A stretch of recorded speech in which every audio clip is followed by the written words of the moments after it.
अस्सलाम वालेकुम। Class 10th हम कह रहे थे chapter number 10 which is acid basis and salts. आज हमारा टॉपिक है general properties of basis and uses of basis. पहले हम जो है वो बेसिस की प्रॉपर्टीज़ डिस्कस करते हैं। फिजिकल प्रॉपर्टीज़ हम इसकी डिस्कस कर चुके हैं। फिजिकल प्रॉपर्टीज़ आपको मालूम है वो डिपेंड करती हैं उनकी मतलब उसकी शेप कैसी है, उसका कलर कैसा है, ठीक है। और हम देख चुके हैं कि बेसिस जो है वो उनकी डिफरेंट प्रॉपर्टीज़ हम देख चुके हैं, जैसा कि physical properties of bases are like bases have bitter taste, they are non-corrosive, they can conduct electricity and they turn red litmus blue। ठीक है, ये हम पहले डिस्कस कर चुके थे। आज हम डिस्कस करने वाले हैं इसकी chemical properties. Students, chemical properties जो हैं वो डिपेंड करती हैं कि हमारे जो है वो कोई भी सब्सटेंस कितना रिएक्टिव है, उनकी रिएक्टिविटी पर जो है वो उनकी केमिकल प्रॉपर्टीज़ डिपेंड करती हैं। हम बेसिस जो है वो ज़्यादा रिएक्टिव नहीं हैं, इसलिए इनकी केमिकल प्रॉपर्टीज़ भी बहुत कम है। हम यहाँ पर सिर्फ और सिर्फ 3 केमिकल प्रॉपर्टीज़ इसकी डिस्कस करेंगे क्योंकि ज़्यादा रिएक्टिव नहीं है। तो फर्स्ट हम इसकी केमिकल प्रॉपर्टीज़ है इसकी वो है neutralisation. When bases combine with acid they neutralised acid. ठीक है, तो जब भी जो है वो हमारे बेसिस कंबाइन होते हैं एसिड के साथ तो ये एसिड को जो है वो न्यूट्रलाइज कर देते हैं, यानी कि उनकी एसिडिटी भी जो है वो ख़त्म हो जाती है, बल्कि हमारे पास सॉल्ट जो सॉलिड फॉर्म में होता है उसके अलावा हमारे पास जो है वो वाटर बन जाता है। ठीक है, जब भी एसिड और बेस आपस में मिलते हैं तो हमारे पास सॉल्ट और वाटर बनता है। इस प्रोसेस को हम लोग कहते हैं न्यूट्रलाइजेशन।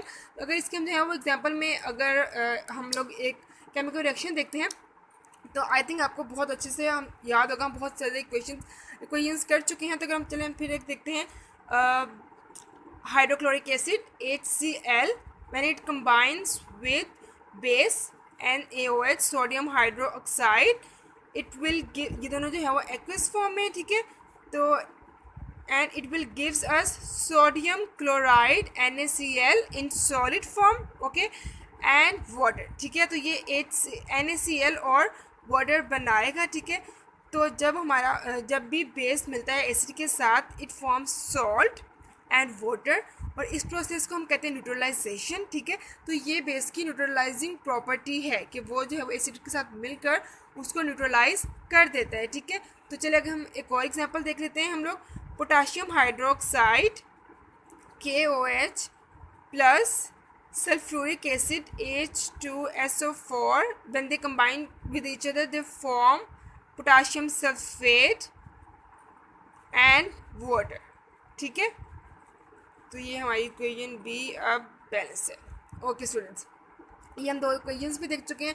हमारे पास बहुत ज़्यादा सॉल्ट्स हैं, बहुत ज़्यादा बेसिस हैं, तो हम उनके साथ कोई भी रिएक्शन लिख सकते हैं। आपने ज़रूरी नहीं आपने ये 2 रिएक्शन ही याद करने हैं, आप कोई भी रिएक्शन जो है उसको देख के याद करके समझ के उसको लिख सकते हैं। इन्हीं को लिखना ज़रूरी नहीं है, लेकिन आपको जो है वो रिएक्शन ठीक होना चाहिए और कोशिश करें कि आपकी जो है इक्वेशन भी बैलेंस हो। ठीक है, अब हम जो है उसकी सेकंड प्रॉपर्टी की तरफ चलते हैं which is reaction with ammonium salt. Okay, अब ऑब्वियसली ये रिएक्शन विद अमोनियम सॉल्ट जो है ये कोई प्रॉपर्टी नहीं है, बल्कि इसकी प्रॉपर्टी ये है कि जब भी कोई बेस मिलता है अमोनियम सॉल्ट्स के साथ तो वो उनको डिकम्पोज कर देते हैं। ठीक है, और डिकम्पोज करते हुए वो बना उसके अलावा जो है अमोनिया गैस जो है वो उसको लिबरेट करते हैं, अमोनिया गैस जो है उसको रिलीज़ करते हैं। ठीक है, तो जब भी बेसिस कंबाइन होते हैं अमोनियम सॉल्ट के साथ तो ये उनकी प्रॉपर्टी है कि वो अमोनियम सॉल्ट को डिकम्पोज कर देते हैं, उसको तोड़ देते हैं और उसके अलावा अमोनिया गैस बनाते हैं। ठीक है, तो ये रिएक्शन जो है हम मोस्टली यूज़ करते हैं अमोनियम सॉल्ट की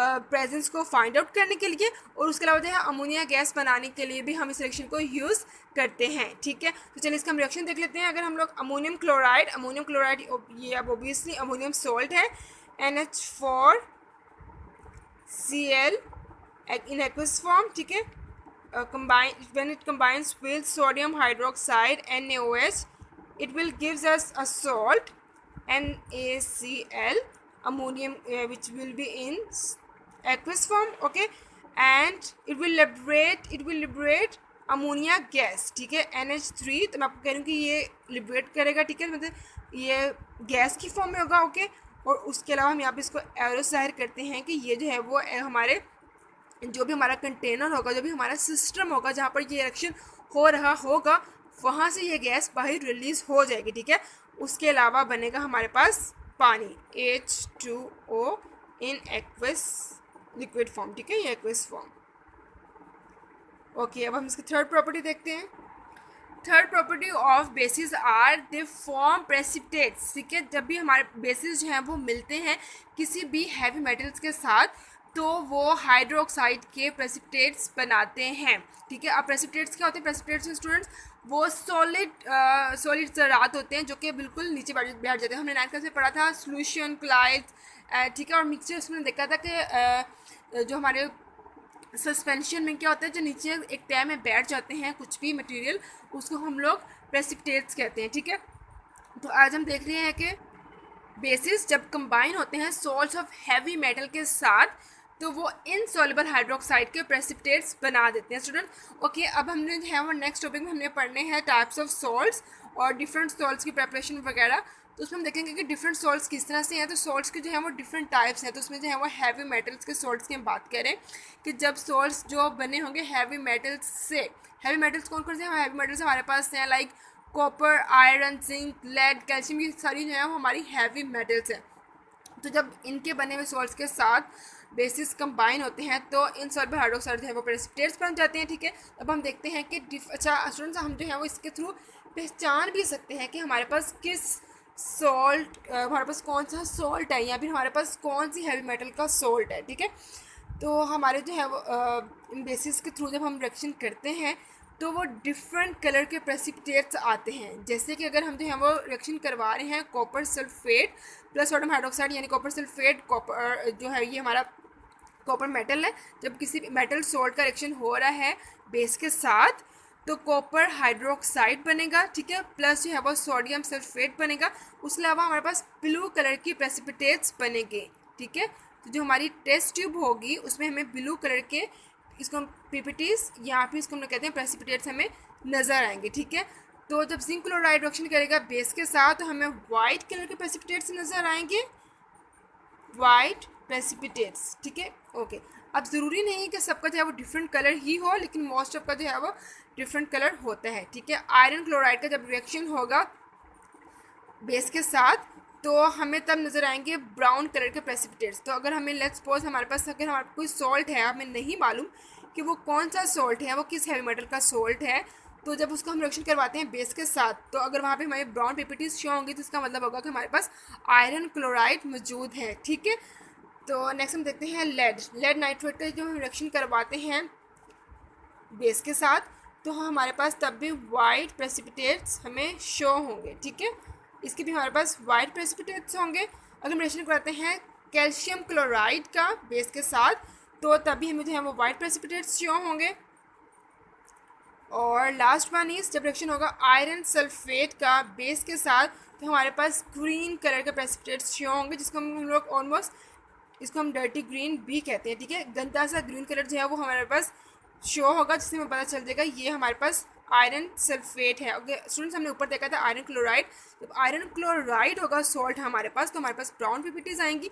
जब हमारे पास आयरन सल्फेट होगा तो हमारे पास डर्टी ग्रीन पीपीटीज आएंगी। ठीक है स्टूडेंट्स, आपने जो है ये टॉपिक ध्यान से करना है। आपको जो है वो पूछ सकते हैं डिफरेंट पेपर में कि आयरन क्लोराइड के बेसिक रिएक्शन के साथ किस कलर की पीपीटीज हमें शो होती हैं। ठीक है, या फिर आपको ये क्वेश्चन भी आ सकता है कि आप जो है वो कैसे पहचान सकते हैं कि हमारे पास आयरन क्लोराइड मौजूद है या आयरन सल्फेट मौजूद है। तो आप बता सकते हैं कि when we mix this salt with base or with sodium hydroxide, it will gives us, if it gives us dirty green ppt then it will show us that it is iron sulfate, and if it gives us brown ppt then it will be iron chloride। ठीक है, तो ये हमारे पास जो है वो topic हमारा ख़त्म होता है प्रॉपर्टीज़ ऑफ बेसिस। अब हम करते हैं uses of basis. Okay students, uses of basis, हमारे पास डिफरेंट बेसिस हैं और हम देखते हैं कि उन बेसिस का क्या काम है। ठीक है, तो हम यहाँ पर टोटल जो है वो 6 बेसिस की जो है वो डिफरेंट यूजेस डिस्कस करेंगे। तो first one is sodium hydroxide. Sodium hydroxide is use for the manufacturing of soap. Okay students, आप ये तो हम पढ़ चुके थे ना पहले कि इसके जो है वो सोपी टच होता है। उसमें मैंने आपको एग्जांपल दी कि इसका जायका जो है वो कड़वा होता है। अगर आप सोप को अगर टेस्ट करते हैं हल्का सा तो वो कड़वा होगा। ठीक है, तो इसका मतलब ये हम लोग ऑलमोस्ट हमें मालूम है, हम डिस्कस कर चुके हैं जो हमारा सोप है उसकी मैन्युफैक्चरिंग में बेसिस यूज़ होते हैं। ठीक है, the next one is calcium hydroxide. Calcium hydroxide is use for manufacturing of bleaching powder. ये ब्लीचिंग पाउडर के लिए यूज़ होता है, ठीक है। आपको मालूम है ब्लीचिंग पाउडर किस लिए इस्तेमाल होता है। ब्लीचिंग पाउडर जो है वो डिफरेंट हमारे कपड़ों को वगैरह को जो है वो साफ़ करने के लिए इस्तेमाल होता है। और उसके अलावा calcium hydroxide is used for softening of hard water. Calcium hydroxide hard water को सॉफ्ट करने के लिए यूज़ होता है। स्टूडेंट्स, हार्ड वाटर से मुराद, इसको हम लोग उर्दू में खारा पानी कहते हैं, ठीक है, जो कि पीने के काबिल नहीं होता, या फिर अगर हम इसको पीते हैं तो वो हमें इजीली हज़म जो है वो नहीं होता। तो हार्ड वाटर बनता किस तरह से, उसको सॉफ्ट किस तरह से किया जाता है, इसको हम डिटेल में जो है वो नेक्स्ट चैप्टर में डिस्कस करेंगे। Next point is calcium hydroxide is use for neutralising acidic soil. Calcium hydroxide जो है वो एसिडिक सॉइल को न्यूट्रलाइज करने के लिए भी इस्तेमाल होता है। यानी कैल्शियम हाइड्रोक्साइड जो है वो बेस है, अगर इसको हम मिक्स करते हैं एसिडिक सॉइल में तो वो भी न्यूट्रलाइज हो जाएगी, ठीक है। ये तो हम पढ़ चुके हैं, इसकी न्यूट्रलाइजिंग प्रॉपर्टी है। अब एसिडिक सॉइल होती किस तरह से है, जब भी हमारे पास जो है वो बारिश होती है, एसिडिक रेन हम बोलते हैं। एसिडिक रेन किस तरह से बनती है, जो भी हमारे हवा में मौजूद डिफरेंट केमिकल्स हैं, जब भी वो बारिश के पानी के साथ मिलती है तो वो उस पानी को एसिडिक कर देती है, ठीक है। तो उसकी जो वो पीएच है वो उसको चेंज कर देता है। आपको मालूम है ना पीएच किस तरह से बताती है कि कौन सी चीज़ जो है वो एसिडिक है या बेसिक है, ठीक है। तो वो उसकी जो है वो पीएच एसिडिक की तरफ कर देती है, ठीक है। तो जब वो पानी मिलता है हमारी सॉइल में, ज़मीन में, तो वो सॉइल को एसिडिक कर देती है और वो सॉइल हमारी नामुनासिब हो जाती है फसलों के लिए। तो फिर हम लोग कैल्शियम हाइड्रोक्साइड ये डिफरेंट बेसिस यूज़ करते हैं उस सॉइल को, उस मिट्टी को न्यूट्रलाइज करने के लिए, ताकि उसको हम जो है वो इजीली उसमें हम अपनी डिफरेंट क्रॉप्स कल्टीवेट कर सकें, ठीक है। उसके अलावा it is use for neutralising lakes. इसी तरह से जो है वो हमारी नदियों को भी जो है वो न्यूट्रलाइज करने के लिए यूज़ होता है, क्योंकि जो हमारे उसमें मौजूद तमाम जानदार हैं, पौधे हैं या जानवर हैं, वो उस लेक में या वो उस एसिडिक लेक्स में जो है वो नहीं गुजारा कर सकते, इसलिए जो है उसको हम लोग न्यूट्रलाइज करते हैं। Third one is potassium hydroxide. Potassium hydroxide is used in alkaline batteries. Potassium hydroxide जो है वो अल्कलाइन बैटरीज में इस्तेमाल होते हैं। अब स्टूडेंट्स, अब यहाँ पे क्योंकि अल्कलाइन का वर्ड है तो मैं आपको जो है वो एक और बात बता देती हूँ। अल्कली, हमने अल्कली का वर्ड पहले पढ़ चुके हैं, मैंने आपको बताया कि अल्कली भी जो है वो बेसिस ही होते हैं। अब हम जो है वो थोड़ा सा डिफ्रेंशिएट कर लेते हैं कि अल्कली और बेस में एक्चुअली फ़र्क है क्या। एक्चुअली तमाम अल्कलीज जो हैं वो तमाम अल्कलीज बेसिस ही हैं, लेकिन बेसिस की अगर हम लोग इसको मज़ीद अगर इसको हम लोग क्लासीफाई करें बेसिस को, तो बेसिस की दो टाइप्स बनती हैं। एक वो टाइप जो कि पानी में डिज़ोल्व हो जाती हैं, और एक वो टाइप जो कि पानी में डिज़ोल्व नहीं होती। तो वो तमाम बेसिस जो कि पानी में डिज़ोल्व हो सकती हैं वो अल्कलाइन सॉल्यूशन कहलाते हैं, ठीक है। ऑल दो solutions which can dissolve in water are known as alkaline solutions, ठीक है। आपको बात समझ आ गई कि क्या फ़र्क है अल्कली और बेसिस में। तो इसलिए हम ये भी कहते हैं all alkaline solutions are bases but no all bases are not alkaline, ठीक है। आपको बात समझ आ गई होगी, आई होप। ओके, नेक्स्ट देखते हैं magnesium hydroxide. Magnesium hydroxide is used to neutralise acidity in stomach. Okay students, आपको मालूम है एसिडिटी क्या होता है। जब भी हम कुछ ज़्यादा स्पाइसेस खा लेते हैं तो ऐसा कुछ, तो हमारा जो है वो हमें अक्सर एसिडिटी फील होती है, ठीक है। हमारा जो स्टमक अपसेट हो जाता है, ठीक है, या हमें जलन फील होती है, तो वो एसिडिटी कहलाती है, ठीक है। ओके स्टूडेंट्स, उसको जो है वो न्यूट्रलाइज करते हैं हम लोग मैग्नीशियम हाइड्रोक्साइड के थ्रू। मैग्नीशियम हाइड्रोक्साइड जो है हमारे पास डिफरेंट टैबलेट्स की फॉर्म में जो है वो मार्केट में अवेलेबल होता है। ये मोस्टली जो है इसका brand name milk of magnesia के नाम से है, ये मार्केट में अवेलेबल होता है हमारे पास डिस्पेंसरीज में। उसको हम यूज़ करते हैं स्टमक की एसिडिटी को कम करने के लिए, ठीक है। Okay, next one is it is use for the treatment of bee sting. इसके अलावा जो है ये बी स्टिंग को ट्रीट करने के लिए भी यूज़ होता है। Next one is fifth one is aluminium hydroxide. Aluminium hydroxide is use as forming agent in fire extinguisher. Fire extinguisher में जो है जब आप जानते हैं इसको हम लोग यूज़ करते हैं तो हमारे पास जो है वो फॉर्म की सूरत में जो है वो हमारे पास वहाँ पे मिक्सर नज़र आता है, तो उसमें जो है वो एल्यूमिनियम हाइड्रोक्साइड यूज़ होता है, ठीक है, उसको फॉर्मिंग टेक्सचर देने के लिए। And the last one is ammonium hydroxide. Ammonium hydroxide is use to remove grease stains from cloth. हमारे कपड़ों पे अगर जो है वो ग्रीस स्टेन्स या चिकनाई के दाग लग जाते हैं तो उनको रिमूव करने के लिए हाइड्रोक्साइड यूज़ होते हैं। हमारे पास डिफरेंट बेसिस हैं, उनके डिफरेंट यूजेस हैं। यहाँ पर हमने सिर्फ जो है वो 6 टाइप के डिफरेंट बेसिस और उनके यूजेस जो हैं वो डिस्कस किए हैं। आप स्टूडेंट्स इसको बहुत अच्छे से याद करना है। आपको पेपर में जो है वो पूछ सकते हैं कि which base is use to remove grey stains from clothes, और आपको डिफरेंट उसकी जो है ऑप्शंस हो सकती हैं, आपको मालूम है कि राइट ऑप्शन उसकी क्या है। ठीक है, तो आप इसको अच्छे से याद करना है। हमारा बेसिक का टॉपिक ख़त्म हो चुका है, हम नेक्स्ट टॉपिक में डिस्कस करेंगे पीएच। गुड लक, अल्लाह हाफिज़।